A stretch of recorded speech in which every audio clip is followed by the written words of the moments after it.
जय श्री राधे दोस्तों, कैसे हैं आप लोग। उम्मीद करता हूँ अच्छे ही होंगे। दोस्तों आज मैं आप लोगों को एक कहानी सुनाने के लिए जा रहा हूँ, जिसे सुनने के बाद आप लोगों को लगेगा कि वास्तव में मित्र चाहे छोटा हो चाहे बड़ा हो, मित्र मित्र ही होता है।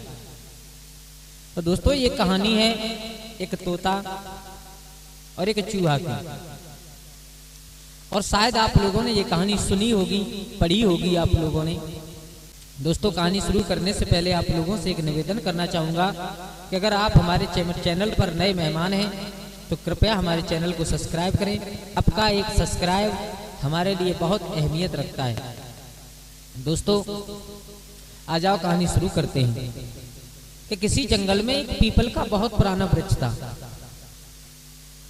उस वृक्ष को देख करके ऐसा मालूम पड़ता था मानो ये कई साल पुराना है, बहुत पुराना है। उस पर बहुत सारे पक्षी, रंग बिरंगे पक्षी वास करते थे।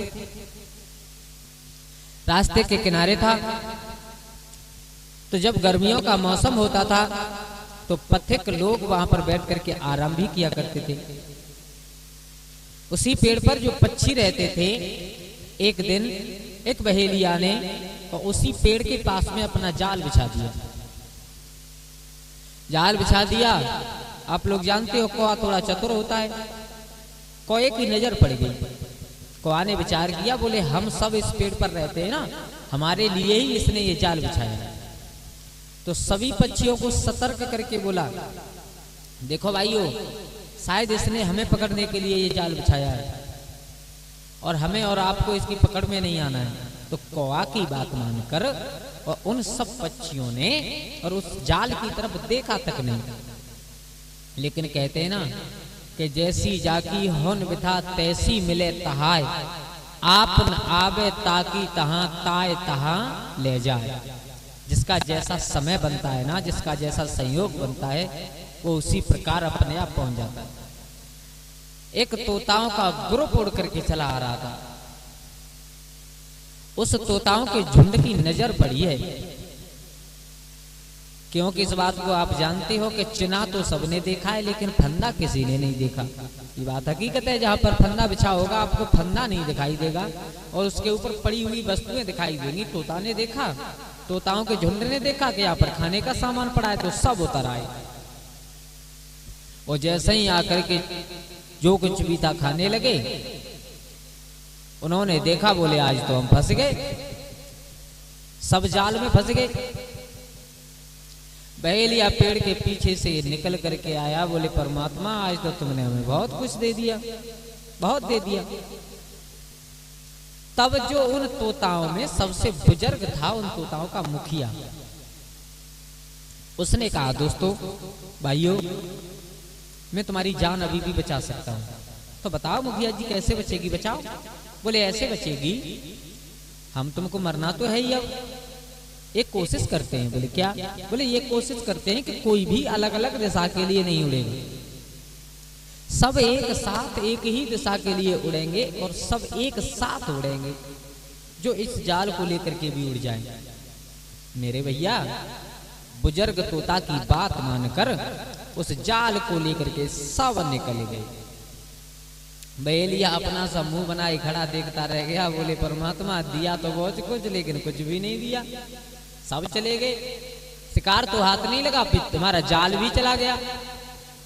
अब सभी पक्षी आकाश में उस जाल को लेकर के उड़ रहे हैं। दोस्तों अब समस्या केवल एक ही बनी हुई है, किस जाल से फंदा कैसे छूटे, इस जाल से फंदा कैसे छूटे। तो उस बुजुर्ग तोता को वो अपने मित्र की याद आई है कि बहुत पहले मेरे एक मित्र था। तो सभी तोताओं को लेकर के वो बुजुर्ग तोता उस दिशा के लिए चला जिस दिशा में उसका मित्र बिल बना करके रहता था, जिसका नाम था चूहा। चूहा मित्र था। दोस्तों जैसे ही बिल के द्वारे पर जाकर के उस मुखिया तोता ने आवाज लगाई, अरे मेरे मित्र चूहा, आज हमारे ऊपर संकट है, आकर के हमारी सहायता करो। अपने दोस्त की आवाज पहचान करके चूहा बिल से बाहर आया। उसने देखा, बोले मित्र तुम्हारे ऊपर संकट, ये कैसे हो गया? तो तोता ने कितना सुंदर जवाब दिया कि जब इंसान को भूख लगती है, जब प्राणी को भूख लगती है ना, तो उसे अपनी मौत नहीं दिखाई देती। ठीक उसी प्रकार जैसे जिह्वा के स्वाद के लिए मछली अपने कांटे को नहीं देख पाती, ठीक उसी प्रकार आज हमने अपने जाल को नहीं देख पाया और इसमें फंस गए। देखो ये सब बातें बाद में, पहले एक काम करो, आप हमें इस बंधन से मुक्त कीजिए, इस जाल को अपने तीखे तीखे नुकीले दांतों से काट दीजिए। चूहा ने कहा, दोस्त तुम मेरे मित्र हो तो हम तुम्हारे संकट से जरूर तुम्हें निकालेंगे। जैसे ही तो चूहा ने तोता का जाल काटना प्रारंभ किया तो उस मुखिया तोता ने एक बात कही, मित्र आप मेरी तरफ से मत काटिए। बोले क्यों, आप मुखिया हो, इन सबके पहले आपको बंधन से मुक्त कराना है। बोले बिल्कुल ना, वो राजा राजा नहीं होता जो प्रजा के दुख न देखे। जंगल का राजा शेर होता है लेकिन उसके पास कोई नहीं जाता। क्यों? क्योंकि वो घमंडी, थोड़ा अभिमानी होता है। और राजा का ये धर्म होता है कि प्रजा के ऊपर संकट है तो उसमें साथ दे। तो एक काम कीजिए, पहले आप इनके बंधन काटिए, उसके बाद मेरे काटिए। मेरे भैया आज उस चूहा ने सब तोताओं को आजाद कराया, उस जाल को काट दिया। जाल काटने के बाद बैठे, तब तोता ने कहा है, मुखिया तोता ने, मित्र आज मेरी समझ में एक बात नहीं आ रही है कि मैं कैसे तुम्हारा शुक्रिया अदा करूं। तो देखो चूहा का जवाब कितना सुंदर था। दोस्त, दोस्ती के बीच में कभी धन्यवाद या शुक्रिया चीज नहीं आती। वो दोस्ती दोस्ती नहीं होती जिसके बीच में अपना मतलब और धन्यवाद आ जाए, उसे दोस्ती कहने का हक नहीं होता। जो लोग अपने मतलब के लिए दूसरों से दोस्ती करते हैं वो दोस्ती के नाम पर कलंक हुआ करती है। दोस्ती कभी भी धन माल देख करके नहीं की जाती, मित्रता तो अपने आप हो जाती है। दोस्तों, तो हमारे विद्वानों ने बताया है, गोस्वामी जी ने बताया है कि दोस्ती उसे ही कहते हैं, मित्रता उसे ही कहते हैं जो अपने ऊपर कोई संकट है तो उसे केवल धूल कण के समान समझे।